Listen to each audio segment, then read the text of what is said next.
Hi, everyone. Welcome back for a very special coffee conversation. I am excited today to be joined by Stephanie Simpson. So, to give you a little background on our guest today, Stephanie is an artist, coach, consultant, and facilitator. And she is also author of the 21-Day Stress Management Workbook, which is a holistic interactive guide to redefining your relationship to stress. Oh, I need to read this one. Drawing on her background in movement meditation, trauma, leadership, and psychology, she partners with people and businesses to achieve their greatest potential by getting clear on their values and aligning them with their actions and goals. Stephanie also empowers her clients to live courageously. We love that. And to the fullest by creating communities and workplace cultures that are trauma informed and human centric, fostering and valuing employee wellness and sustainability. Thank you so much for being here, Stephanie. I'm excited for our conversation. Too. Thanks for having me. Of course. And so you and I connected actually over Instagram talking about you had shared a post about your PCOS journey, which in itself has to be like a trauma-filled event, right? That's never an easy diagnosis to hear. So give us a little background on you and how that diagnosis came to be. Yeah. So for those that don't know, PCOS stands for polycystic ovarian syndrome. And yeah, so my journey, it has been a journey, let's say that. I actually didn't get diagnosed with it until maybe 11 years ago, though it was something that I've had my whole life. And part of my journey with it is that I actually didn't I'm thinking back to when I was 14, 15, when some of these the way it shows up in me started becoming prevalent, and when I would ask doctors about it, and I would say maybe it's this hormonal thing that I heard from a friend, and I actually was told many times, no, you don't have that. And I think about it now, I wish I could have a conversation with 14, 15-year-old Stephanie that didn't have access to the internet the way that we do now, Mhm. to be like, how did I know that there was this thing called PCOS that I was asking about? And I do have recollection of having conversations with people that I was working with at a camp who someone was like, maybe you should ask about this. But I was told blatantly many times when I was younger that no, you don't have it. And so I start by saying that because it's been this long journey that didn't always I didn't feel like I always had the, or I still don't, the support to help me navigate it. And then once I finally got a diagnosis in my late 20s, early 30s, I thought, okay, great. We're now going to have more, there's going to be a plan, there's going to be a protocol, and we're going to fix this. And then that didn't happen either. And here I am 11 years later, still trying to navigate what this looks like. Now, the nice thing about it now, or I guess the positive thing about it now, is I do think we talk about PCOS a little more than we did when I was 14, 15, many, many, many years ago. But yeah, so how it all started with me, and I will always share with people, I'm not a doctor or a licensed medical professional. And so what I know about PCOS really relates to my own journey with it, and learning about it. And it's really a spectrum. And so how it shows up with people is very different. And so how it shows up for me is that I very much don't get a regular period, which even in my research, a normal regular period, there's not even a real definition for that. But the way for me is I literally won't get my period unless I'm on birth control or some other medication that actually activates it. And I first started having this issue, it happened because I ended up having a period that was really bad, and needed to go to the gynecologist as a 14-year-old, and they were like, we're going to put you on birth control.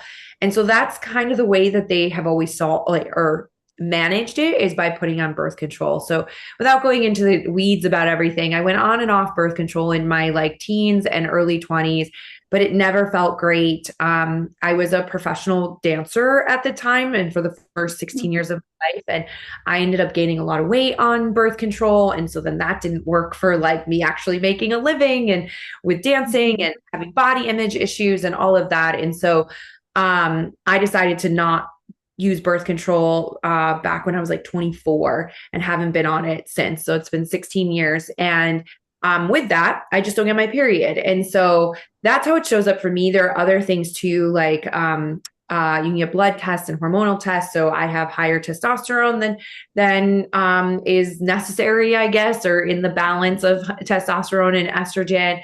And then there are other things like types of weight gain and where you're gaining weight, also hair growth.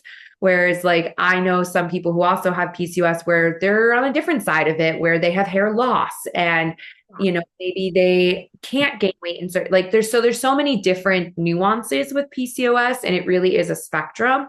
And where I'm just constantly learning about it. So I don't know if that fully answered your question, but it's a little bit of the journey.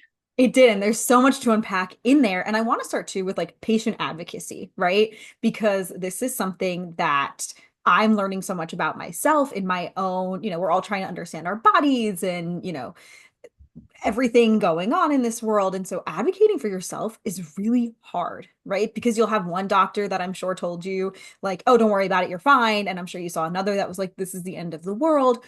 How have you navigated that side of PCOS and advocating for yourself in the healthcare system? Yeah, I'm really thankful that you brought that up because these are conversations that I am so happy are starting to happen because specifically with females, they have been really challenging. And there's research that shows that like women are not believed, when they go to the doctor. And so, understandably, it's hard for us to then advocate for ourselves when we haven't been believed. For me, the one of the big things that I am very grateful for, I mentioned the first part of my career was being a professional dancer, is I do have a very strong connection with my body. Mhm. So also the types of dance that I studied, very much somatic practices. As mentioned in my bio about mindfulness and meditation and really getting connected to my body, is that I have learned it's in a daily practice, and sometimes I'm better than others. I've learned to trust my own body and go, wait, this is mine, right? Like, yes, I need to ask for help. And hopefully there are doctors and caretakers and medical professionals that obviously have more training than me. And at the end of the day, like, I know my body better than they do, right? And I also have moved a lot, especially in those years of like between the ages of 16 and 30, I moved a lot. And so I had different doctors everywhere. And so on any given day, there was either a part of me that felt really empowered and was like, here's what's happening. Here's what I need. Here's what like I questions I have for you. And sometimes that was met with like, yeah, thank you. That makes sense. Like this is the answers I have, or I don't have these answers. Mhm. Here's who does, or here's somebody to look into. And then there have been times that have been the opposite, right? Unfortunately, I've had a couple of those in the last like 6 months, where you do try to advocate for yourself, and the person is not meeting you with that care and kindness and grace and empathy and respect. And honestly, for me, sometimes I do shut down because at an early age, when I was sharing about this with people, when I didn't actually have as much of a voice, as I feel like I do now, you're being told no, you're being told that that's crazy. No, of course you don't have this. And so that can make you feel smaller, right? And so for me, I made a choice, actually about 5 years ago when I decided to freeze my eggs, that I was going to be very vocal about certain things about my health journey, because the more that every time I shared something about what I was going through and navigating, I would get more people coming to me going, oh my God, thank you for sharing that. I'm going through something similar. Or I was too scared to ask about that. Would you be open to sharing more about your story? And something that's really big in even my own business, consulting and in my consulting and coaching business, is like sharing stories is how we connect and how we learn and how we can know we're not alone.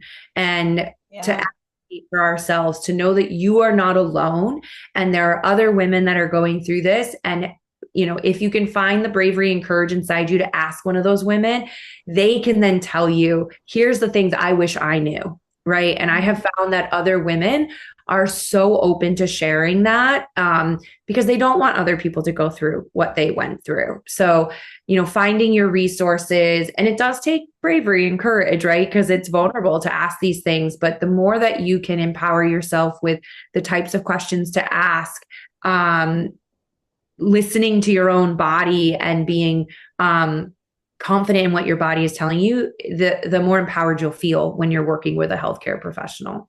Which I just want to pause and take a moment to thank you for being open and willing to share this, whether like, even just starting by sharing it on social media, being willing to share this here as well and have this conversation because you never know who's going to be listening to it. And it could be the person like they may never even tell you, right? But there is going to be somebody out there that listens to this and hears it and is like, okay, well, if this Stephanie can go to her doctor and do it, like maybe so can I, and like ask the questions and start to advocate for myself. So I just appreciate you being here and being willing to share all of this, and also for creating those spaces through your coaching practice where women can do that because it's one thing to hear the stories. It's another, like for you and I right now, even just having this conversation, to be able to sit here and look at each other and say, like, okay, like here is what I went through. And we don't have to do it alone, which is, I'm sure you felt that way. And correct me if I'm wrong, in the beginning of your journey, is there wasn't as much social media and the internet, and that was part of the time, but like you don't have, it doesn't have to be that way anymore.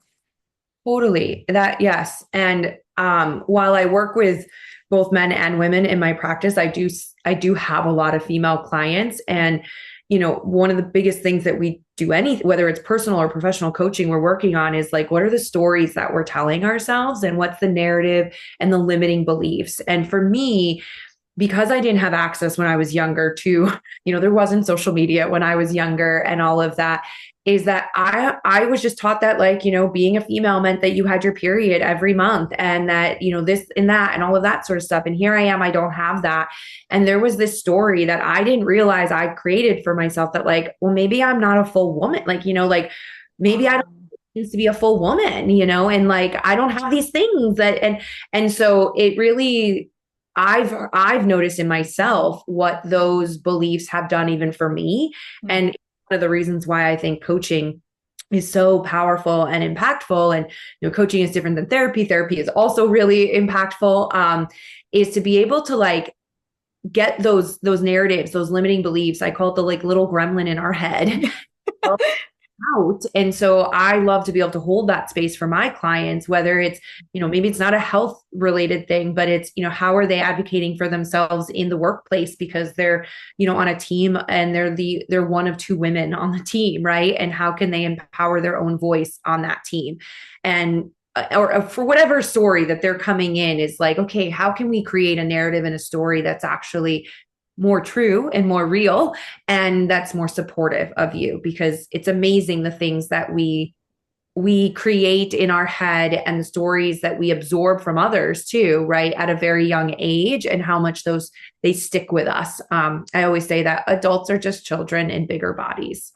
That is so true. We always try to think like, oh, I'm the grown up in the room and I have to be this bigger person. And we also, I find as women, I notice this a lot through my financial planning practice, is like women, we like to put ourselves in boxes, right? So similar to what you said, it's like, okay, a woman's, she's supposed to have her period and it's supposed to look like this and it's supposed to be that. And when we don't fit inside of that box, whether it's, you know, somebody gave me an analogy once, like, like the little kid's toy and it has like the star, the square, and the circle. If you don't fit into one of those three, you think there's something wrong with you, right? Like you can be different according to those three, but anything outside of that, there's something wrong with you.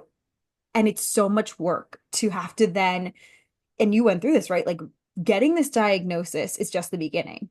Then treating it, reframing everything in your mind, that's like part two, three through 100 is just the beginning. Yeah. And what really came to mind as you were talking about that is like the behaviors and the habits that need to shift too, right? So like getting a diagnosis for many things like this, it's not something that is going to change and fix. Like I can't, as many times as people say online, like this is how I've cured my PCOS, it actually isn't a curable thing. You just learn how to manage it the best you can, in however the way your body reacts to it. So whether that is the type of exercise you're doing or the way you're eating, or stress is a big part of it. And so sometimes when I like really zoom out from my life, like it's funny to me, I have to laugh and go, oh, course you like did your thesis, for your second master's degree on stress and created that workbook because it's clearly been a big part of your life, whether you realized it or not, because one of the biggest things for any diagnosis, and even if you don't have a diagnosis for anybody, is how are you managing your relationship with stress? But it's legit the first thing that doctors would always say, like when certain things were happening with my body and like there was some other complications throughout my life dealing with similar things that were all related but not to each other, was like, well, one of the ways to manage this is like manage your stress. And my initial reaction, like at the age of 23, being a performer out in Los Angeles, was like, yeah, okay, buddy, how do I do that? Like Right. That's just not part of life in this moment. Yeah. paycheck to paycheck, like what are you talking about right now? Like, sure, I would love to just get rid of stress. So it's funny that like all of these things that I'm even learning about myself as I'm talking to you about it is like, yeah, that makes sense then that like I wanted to study that, when I Yeah. got to my psychology grad program and be like, what is stress and how are we dealing with it and how do we make it something that is a partner in our life? Because we actually do need a certain amount of stress in order to live satisfying, fulfilling, and like rejuvenating and happy lives. And so it's about that relationship. And let me tell you, I am my own first patient because I'm constantly figuring it out for myself too. Isn't that always the case, right? Anytime I like want to learn something more, even if it's in like the money mindset or the financial world, I'm always like, well, I'll use myself as the guinea pig and I'll start doing these things. And you try it out on yourself and you're like, everyone needs to know about this and what you learned. And it's the best way to practice on yourself. Totally. I had a mentor slash peer at one point say, we teach the thing we need to learn the most. Oof. I was Yeah. like, that really resonates in so many ways for me. And realizing one of the things that I'm very mindful of is that just because it worked for me doesn't mean it's going to work for somebody else. Hmm. Just because something that works for me today, it may not work for me tomorrow. Similarly, to someone might be doing something for a full month and it was working really well for them until it doesn't. And so Hmm. that led me down. And I think also because of me trying to heal myself in so many ways and to heal this like mental, like emotional wound of like, what am I as a woman? Like, because the other part of PCOS, like when I did get diagnosed with it 11 years ago, the first thing the doctor said to me was like, well, you'll have 50% chance of getting pregnant. And I just remember bursting out in tears and being like, wait, so I might not be able to be a mom. Like, okay, so as a female, like and I know it sounds very traditional and I very much like I want female to like be able to choose everything and anything they want to do for themselves. But Agreed. I did want to like be a mom and like all of that. But it became this whole thing of like, well, if I can't do that, then what type of partner am I in? Like, and how that belief just really it infiltrates all areas of your life, right? And so how that affected romantic relationships, female or friendship relationships, but also just like how I held myself in the workplace too, because we are who we are. So like our confidence, it can be rocked by these different things. And so how are you getting support to be able to take the information you're getting and integrate it? And part of that was me going on these different healing journeys and learning all these tools and then being like, great, how can I share this with more people? Which was really one of the purposes of me starting my own business as well. I'm also the biggest believer and supporter in everyone can have like their own lane and their own path and like there's total respect in that. It's like, I have some people that are like, how could you want to be a mom? Like that's so traditional. And I agree. I'm like, it's still something we all have in us, right? And that is like everyone's own path, but that impacts you, right? Like the way you talked about it with, maybe if you were somebody who didn't want to have kids, you'd be like, all right, I'm not that phased, but that's something that was like on your heart that you always for like saw in your future. Like I would have had the same reaction. I would have been devastated to hear that, even though, I'm all about, working and career and everything. You can have both, you can have all of it and whatever you want. And so I appreciate you also sharing that like that is part of your journey and that also impacted you because there is the acknowledgement of there's a lot of us that want to have kids or don't want to have kids and it's going to impact you in a different way.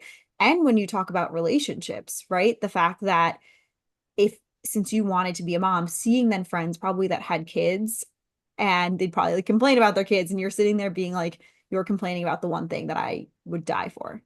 Yeah, it's an interesting, and I want to be clear for everybody, like it's not necessarily you can't have kids when you have PCOS. I have a lot of friends who had PCOS, have PCOS and have kids.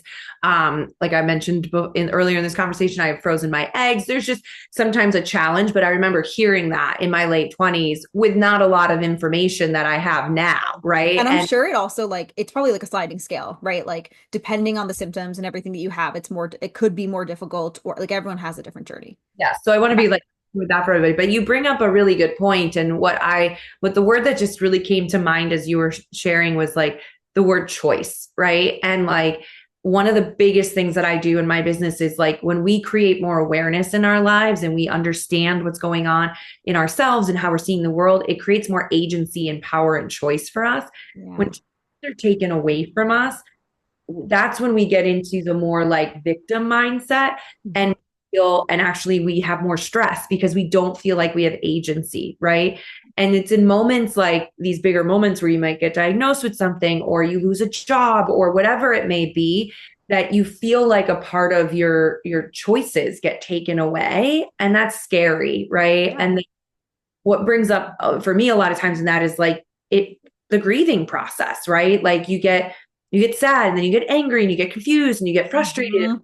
and it becomes this ongoing journey. And I really appreciate you acknowledging like it changes relationships. Like, you know, me now being in my 40, I have a lot of friends who are married and have kids and all of that. And while I love them and I love that they have that, there is this sort of like both and situation where it's like, oh, like, yes, let me hold this space for you. I know it's hard. It's definitely hard to be a mom. And there's this part of me that's like longing for it as well. Right. And just the fact that we are humans and we are capable, if we so choose, again, choice, to hold all of that. Right. And so it's also been a big, the last couple of years of my life have been a lot around like, how do I allow myself to grieve some of the things that I thought were going to be that aren't yet? Mhm.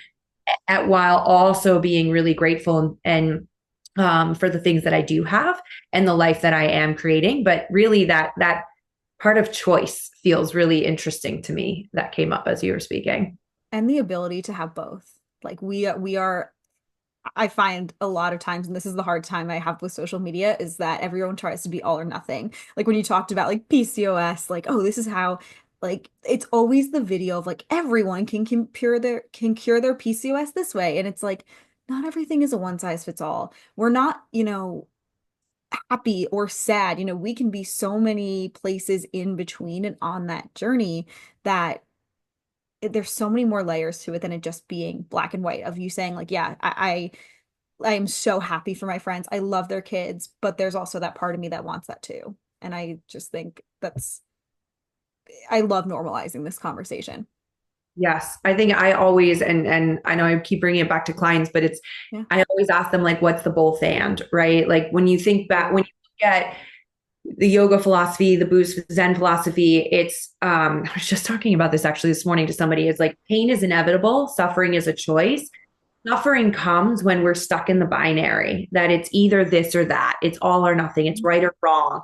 There's only one way, right? All of that. That actually creates the suffering. And if we can find that middle place, that both and, you know, what is the both and? That all of a sudden like opens up, as I say to my clients, like when you're stuck in the binary, you're actually in your stress cycle. So you have these like blinders on and you can only see it's like, well, the only way that I'm going to be happy is if this happens and if this happens. And let me tell you, I'm talking to myself as much as I'm talking. No, you're preaching to me too. It's okay. Keep going. As soon as we go, wait a second, I don't have all the answers, right? Like I'm just one person.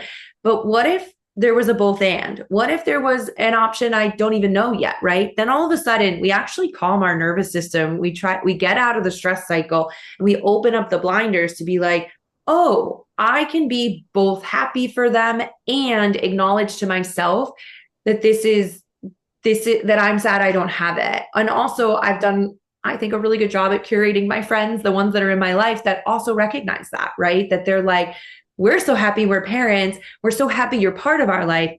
And we know that at some points this might be activating for you and hard for you. So just let us know, right? And like I've been really intentional about sharing that with people so that they also know how to hold space for me, right? And that to me, that's what like true friendship and relationship is that reciprocity of like, how can we all realize that we're always in the both and, you know, and hold space for each other in that way.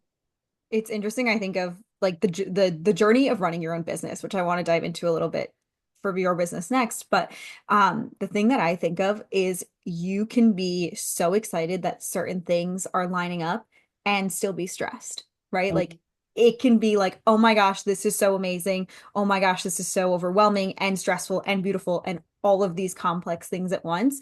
Whereas so many people look at you and they're just like, well, why can't you just be happy? And it's like, well, it's not just one or the other. And I'm sure you see that in running a business. And I'd love to hear about, a little bit of your business journey and also what it looks like running a business with PCOS, because you're not, that does factor into things. Yeah. Okay. So many things. And I love, and it's so um, synchronistic because I literally had a conversation with somebody this morning about this where you just like, you hit the nail on the head that I feel like anything in life, but definitely in this entrepreneurial journey is how hopefully you're celebrating the wins when the wins are coming and you're finding even the small wins. And there's always that bubbling effect underneath that's like, okay, this is great. And what's going to happen in into Q2? What's going to happen in Q3? Like, I have this thing and I want to do it really well, but when it's done, what's going to replace it? Right. Like, when I'm working one-on-one with a client, I love working with them and we have this program and everything. And then we get to the end of the program and I'm like so excited where they are. And I'm like, oh, and now they're gone. Right. And I always say that coaching is somewhat of a bad business model because if I have clients that are with me forever, then I'm not doing my job correctly because job is to get them to be empowered to be able to go do the things that they want to do. Like the bird leaving the nest. Exactly. And so on a business development side, that is a terrible business plan, right? Because you're like, oh, success in my business is that they leave the nest and they have gone off and all of that. So there is that constant. I was like writing about this the other day of like, I personally love roller coasters, but like entrepreneurship feels like this roller coaster that like you have some really high highs, then you're down and then you're up and then you're down and you're like, oh my gosh, what are we doing? But if we were on a roller coaster every day, all day, that's just not fun and not sustainable. Right. And so I really try to find those moments. And this is where my own mindfulness and like spiritual practice come in of like, how can I really, really like pause, find the breaks when I need them, make sure there are breaks because sometimes I'm not great at scheduling those so that I can really just breathe, right? And I do a couple of different things to remind myself to celebrate myself. So like at the end of each week, an alarm goes off on my phone and I sit down and I write what I'm celebrating from the week. And it the smallest little thing that I'm celebrating. It could literally be like, I got to take a nap like on Thursday afternoon when I was exhausted, which I couldn't do when I had my full-time job. Oh no, that's a win. That is always a win in my book. Exactly. So like I have the agency decide I'm going to take a nap now, which going back to PCOS, some of the things that come up for PCOS is fatigue and like, and anxiety and depression have also been connected to it. So I personally navigate a lot of anxiety just by nature as a person. And so there are certain things that I put into place for me. So like I start on Mondays, I have therapy every Monday as a way for me to like get what I need to get out and like start my day. And honestly, I don't really feel like my week starts until therapy has happened. And I make sure that that is blocked off. And even if I'm traveling, I really try to hold on to that space, even when I'm traveling. So I know that works for me. That might not work for everybody. Other things like my nutrition, right? So finding foods that really do work for my body and making sure I am not someone who enjoys cooking, or I love that people do that. And if you want to cook me meals all the time, I will happily stand there and talk. Like I'm on my way. Right. And talk to you while you make it, but I'm just going to eat it. And so I have been like, okay, what are some meals that I can do for myself that are really quick, but that are still going to be healthy and sustaining and work with my body and my hormones. Right. And so that's something that I've been really mindful of. being able, I like make a rule that I have to leave my apartment, being that I work from home a lot, at least once a day, if not twice, because I could very much just stay in my apartment all day. Yep. So easy to do. And so there are these, like we call, like there's self-care, right? These self-care things that actually are really necessary for me as a person. And then for me as a person to be able to show up in my business, right? The other thing that came to mind as you asked that is like, I did end up having a healthcare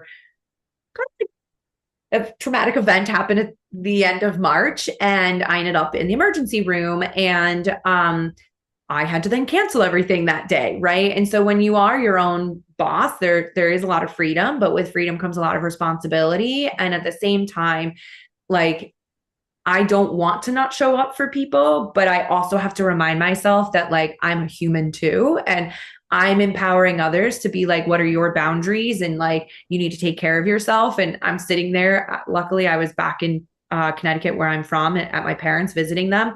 That I'm like in the ER with my mom, and I'm like, I should be doing that, blah, blah, blah. And she's like reminding me, like, Stephanie, you are literally sitting in the bed, hospital bed right now in the ER. And I'm like, that's ridiculous. I should go home. And she's like, no, no, no, no.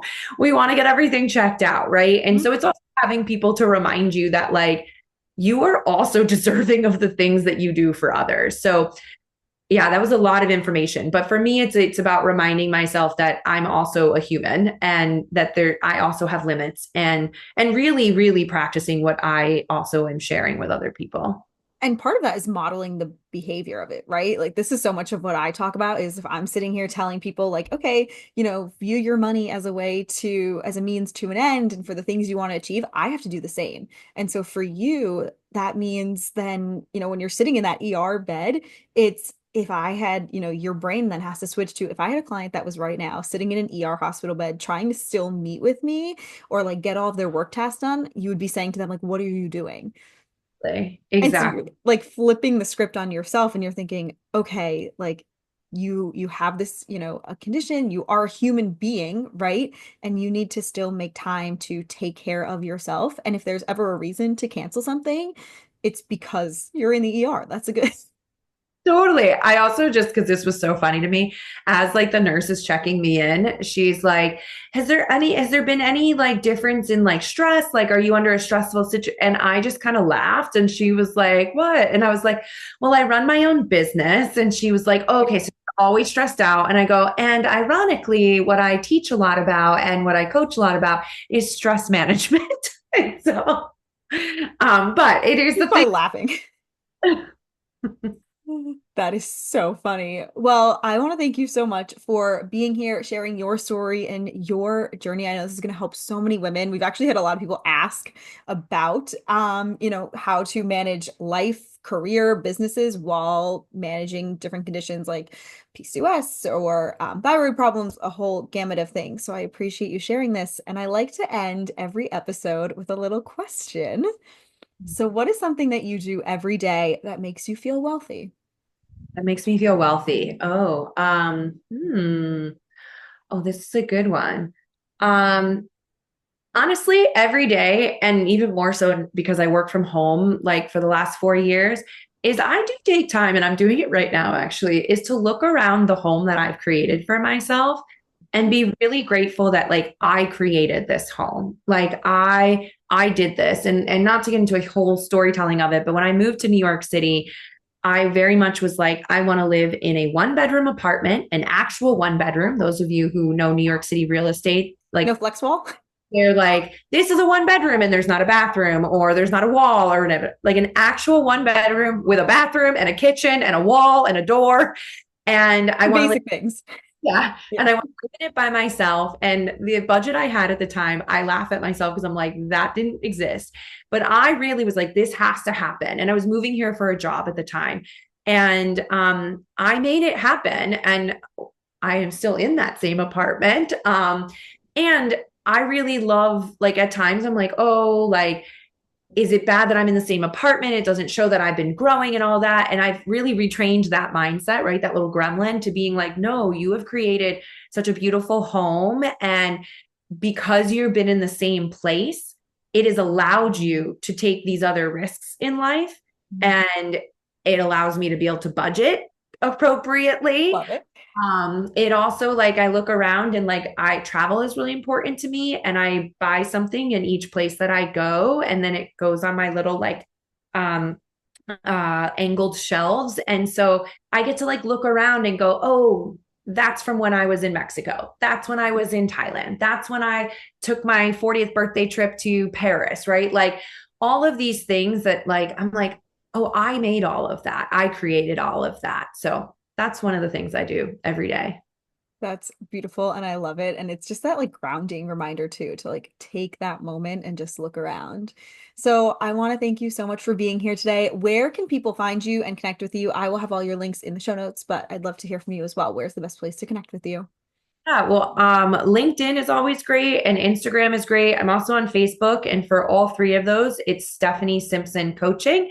And then my website is stephanie-simpson.com. So you can go there and check out a little more about me and all of that. And in all of those places, you can DM me if you have any questions. You can also there's a link on my website to book a connection call if you want to chat about anything, right? So if someone's listening to this and is like, I'm also trying to navigate freezing my eggs or PCOS or some sort of condition, as you said, like also running their own business, feel free to send me a message or book a connection call. And I'm more than happy to share because, like I said earlier, it's really important that we support each other and that we help each other. I really think when we don't know what we don't know, right? And so asking someone who's gone through something, maybe not even the same, but similar, they can give you questions that you never thought to ask. And that's only going to make you feel a little more comfortable when you go into whether it's a doctor's appointment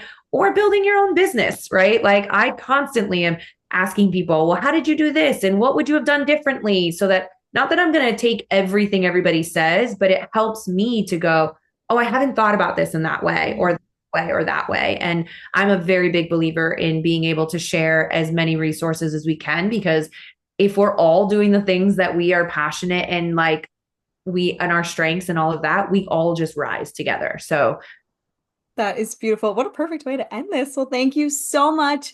And I will see everyone again next week for another episode of The Wealth Cafe. Bye.